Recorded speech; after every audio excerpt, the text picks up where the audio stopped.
TV, Pusat Sumber SK Patau-Patau, saluran informasi anda. Hai, saya Liayana melaporkan untuk TV Pusat Sumber SK Patau-Patau.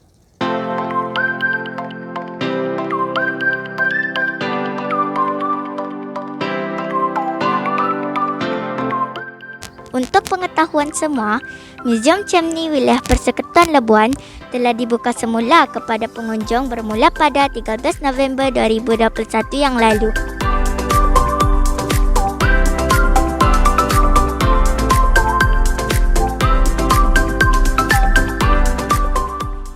Jom kita tanyakan Puan Zainin binti Harun, pembantu muzium, khidmat muzium, Muzium Chimney mengenai pembukaan Muzium Chimney pada sesi kali ini.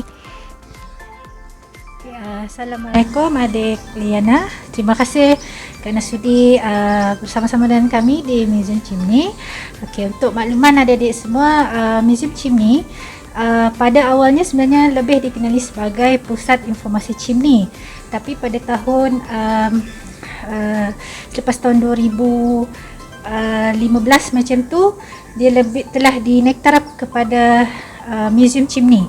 Okey, antara fungsi utama muzium ini ditubuhkan adalah untuk menyebarluas pelbagai sejarah berkaitan dengan era pelombongan, sejarah pelombongan Arang Batu di kawasan Tanjung Kubung. Sekarang ni kita berada di Tanjung Kubung kan. Jadi ia adalah berkenaan dengan sejarah pelombongan Arang Batu di Labuan selama 65 tahun. Iaitu bermula pada tahun 1847 hinggalah 1911. Okey, dan antara tarikan utama yang ada di muzium ini adalah Menara Chimney yang kita boleh lihat di belakang sekarang kan.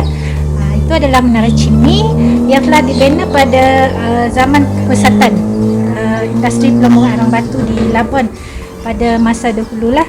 Dan selain daripada chimney, mungkin adik Liana tahu tak apa nama lain bagi chimney ni?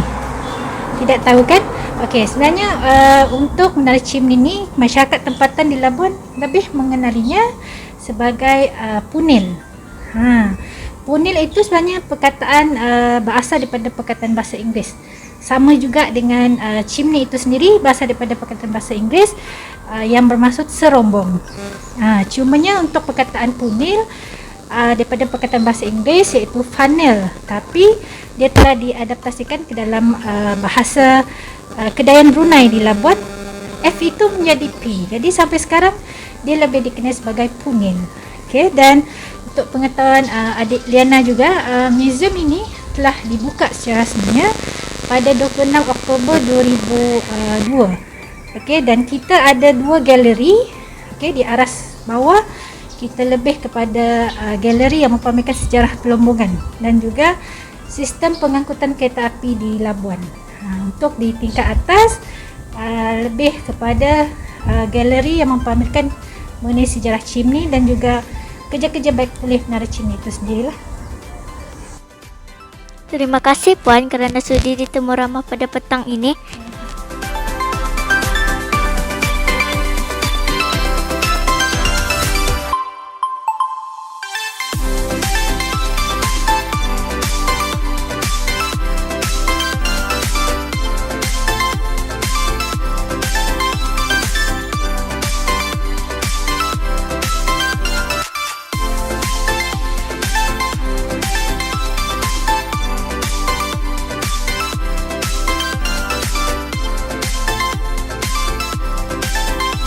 Wah, tengoklah di sini.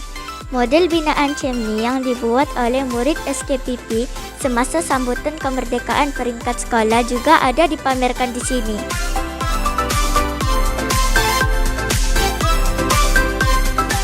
Jom kita tanyakan pelawat mengenai muzium ini. Jom. Apakah pendapat Tuan tentang muzium ini? Okey, pendapat saya tentang muzium ini adalah tempat ini menarik untuk pelancong, terutamanya di Labuan. Supaya kita maklumat, awal tahun 1900 di sinilah tempat pembukaan Arang Batu yang pertama di Labuan. Okey.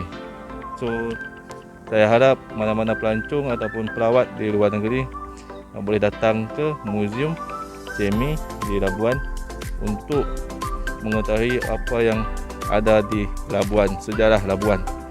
Okey, itu saja. Terima kasih. Okey, pendapat saya dah kali kedua datang sini. CIMNI ni kalau nak tengok sejarah boleh baca sendiri kan. CIMNI ni dibina tanpa tujuan. Diorang bina tanpa tujuan. Tak ada siapa tahu bangunan ni diorang bina untuk apa. Tapi kita semua tahu Labuan ada arang batu. Untuk kegunaan arang batu lah. Kita boleh tengok kat satu bagaimana yang ada sini memang diorang guna untuk arang batu di Jersey, di Timah. Tapi yang ni tak sempat diorang buat apa-apa. Ada orang kata diorang buat untuk panggil kapal. Ada orang kata diorang buat untuk biji besi. Tapi kita tak tahu untuk apa. Sebab tu dia menjadi sangat unik, sangat menarik. Dia tak sampai hari ni kita pun tak tahu kenapa British dan Jepun bersama-sama buat benda ni. Benda ni dibuat pada zaman British dan diberhentikan pada zaman Jepun. Itu yang saya faham lah. Dan Jepun terus stop. Itu saja yang saya tahu. Tapi memang menarik lah. Benda ni bangunan yang misteri. Tak ada siapa tahu. Apakah pendapat Puan tentang museum ini? Okey, pendapat saya museum ni memang menarik sebab dia menceritakan pelbagai sejarah lah. Yalah, nama dia pun CIMNI untuk Malaysia kan. So dengan struktur, dengan keadaan yang tenang, dengan informasi yang lengkap yang ada dalam bangunan museum itu sekali lah. Memang penuh dengan informasi lah. Macam itulah. Terima kasih Puan. Itulah sahaja laporan dari saya, Lia Yana dari TV Pusat Sumber SK Patau Patau. Bye.